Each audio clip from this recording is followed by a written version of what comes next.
Good afternoon. Welcome to the news update on Independent Television. I am Ichor Davis.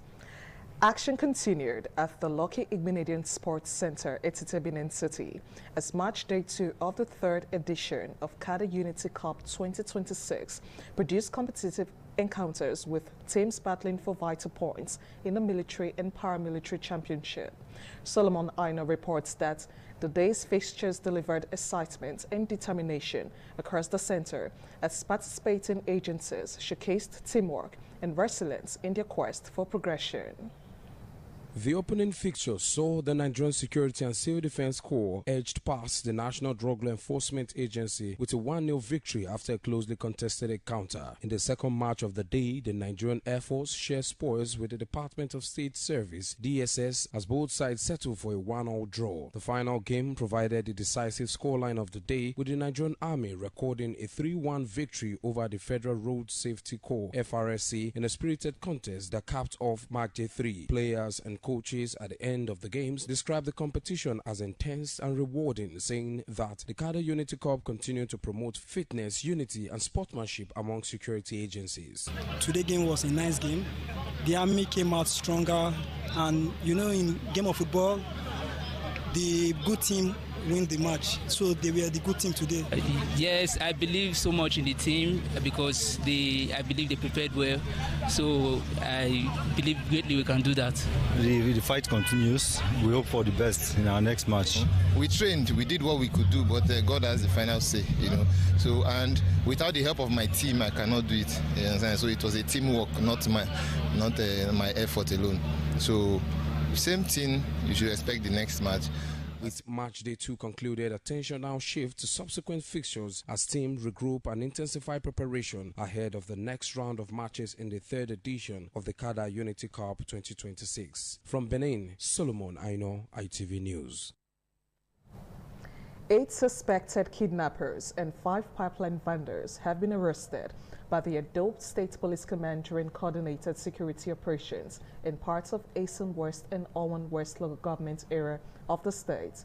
The operations, which also led to the rescue of kidnapped victims following actionable intelligence, swift response and coordinated bush combing exercises ordered by the Commissioner of Police, CP Monday Agbonika FDC. The move is aimed at dismantling criminal networks and denying criminals safe haven. Jalade Ojo reports.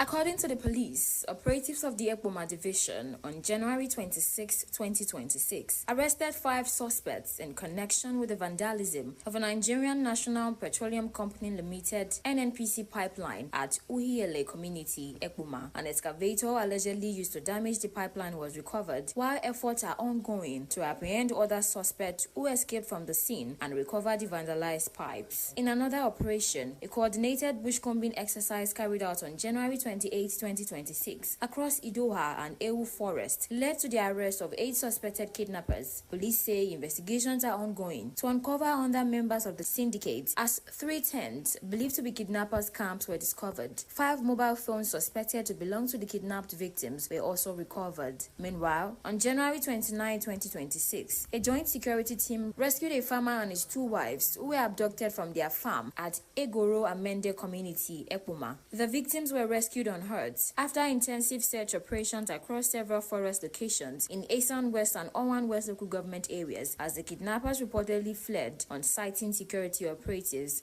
The Edo State Police Command has reiterated its commitment to safeguarding lives, protecting critical infrastructure, and sustaining intelligence-driven operations across the state. Residents have also been urged to continue providing timely and credible information to support proactive policing. From Benin, Jola Diojo, ITV News. Natives and residents of Ate community in Akoko Edo local government area, Edo State, have expressed shock over the havoc wreckage on the community following a devastating rainstorm that blew off roofs of several residential buildings, primary school, and pulled down electricity poles. The report by Edo North Bureau Chief MacDonald Irunoha is presented by Williams Yammer.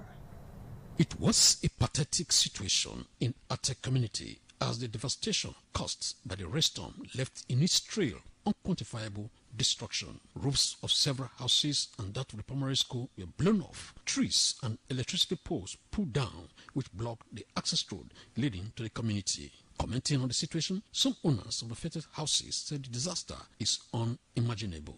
Appeal to the federal, Edo states and local governments and other agencies in charge of ecological challenges to come to their aid. Around 7 o'clock, where 4 carry my house. In the whole community in Ateroko, Kagba, pole, electric pole, therefore, government, we take our bag now, not be Gary we like, you make the come to our house. Most of the houses and the pole in this village got down. So what we are after now, we don't have the power to fix all those things back. We want the chairman of this local government, Akoko Edo local government, and the governor of Edo State, Mr. Monday Okpebo, to pay assistance.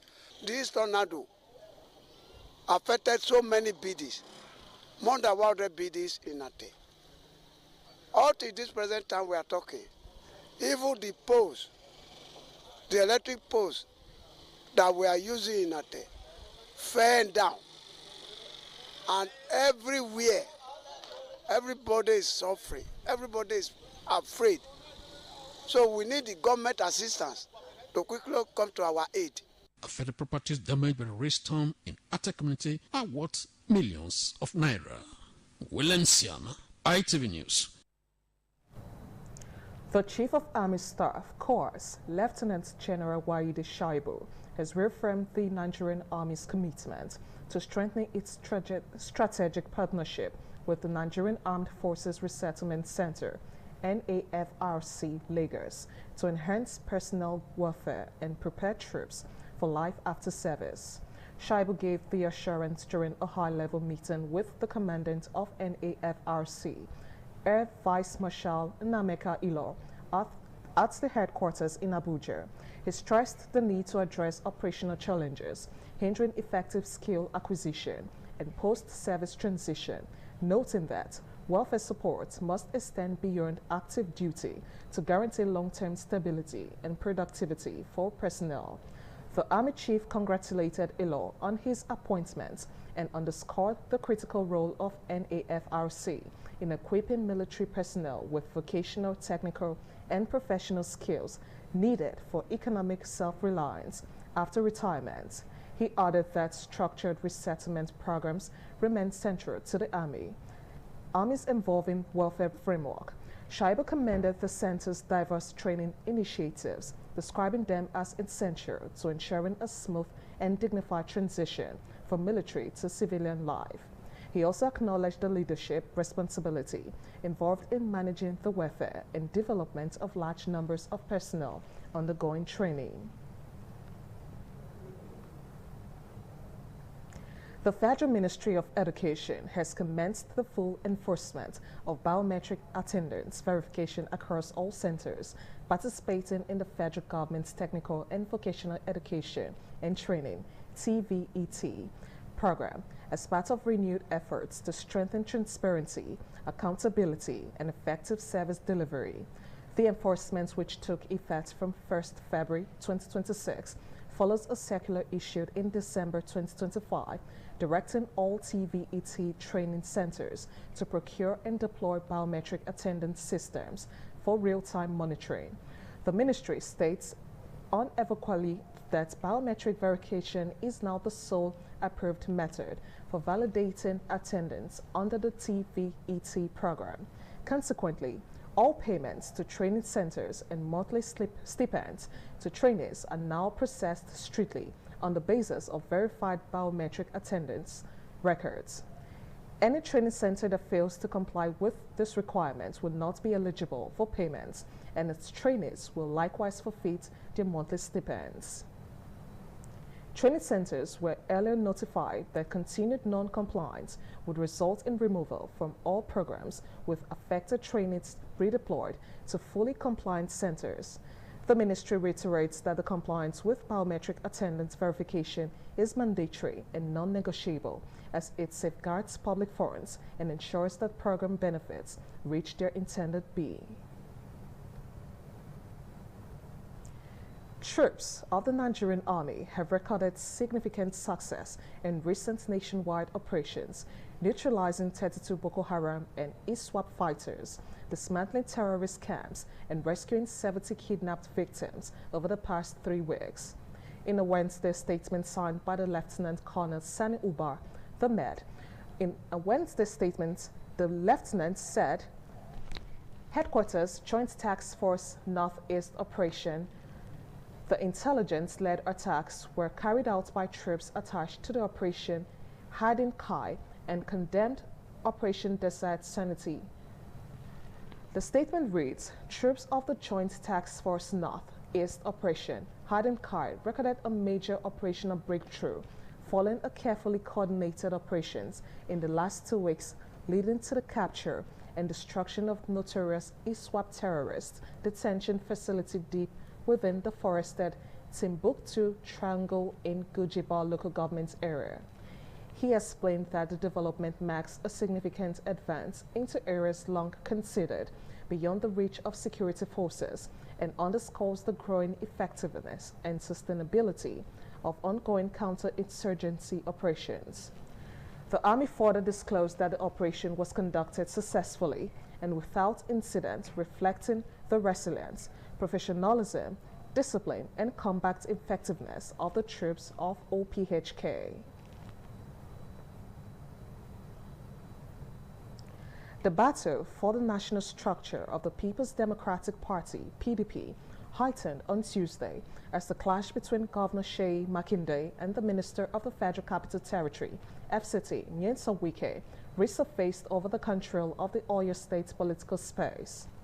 The battle for the national structure of the People's Democratic Party, PDP, heightened yesterday as the clash between Governor Seyi Makinde and the Minister of the Federal Capital Territory, Nyesom Wike, resurfaced in the political space. Minister Wike and Governor Makinde formally closed G5 allies during the 2023 election cycle and now locked in a heated exchange following the November 2025 PDP convention and shifting interest ahead of the 2027 polls.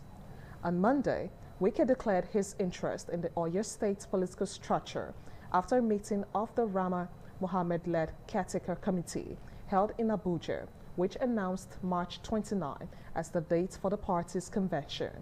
In his response, Makinde, speaking during the inauguration of the PDP secretariat in Ibadan on Tuesday, launched an attack on Wike and vowing that his commitment to the survival of PDP. Makinde further explained his reason for forming forces with Minister Wike during the 2023 election as against the interest of the candidate of the PDP.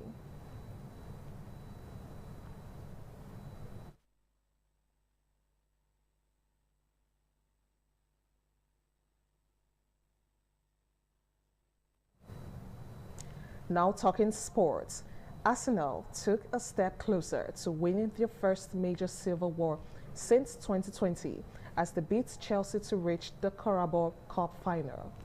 Leading 3-2 from the first leg, the Gunners had to wait until the 97th minute to seal their progress on a tense evening at the Emirates Stadium. Substitute Kai scored the only goal of the night deep into injury time, rounding goalkeeper Roberts before slotting home. Mikel's men, who are top of the Premier League and still involved in 3 cup competitions, will face either Manchester City or Newcastle in the final at Wembley next month. The Gunners, whose last major silverware came by virtue of FA Cup victory over Chelsea, last reached the League Cup final in 2018.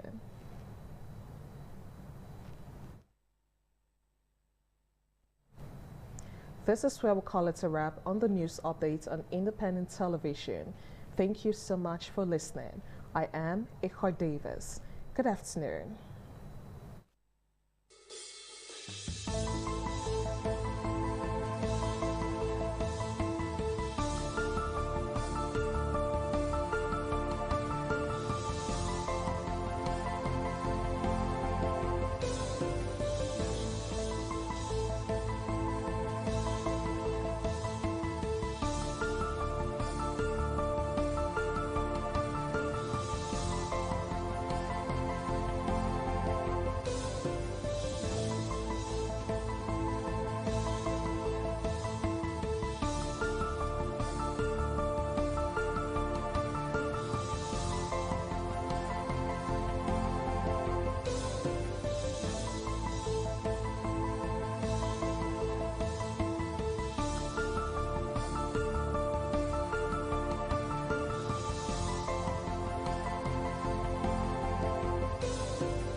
ITV, certainly the best.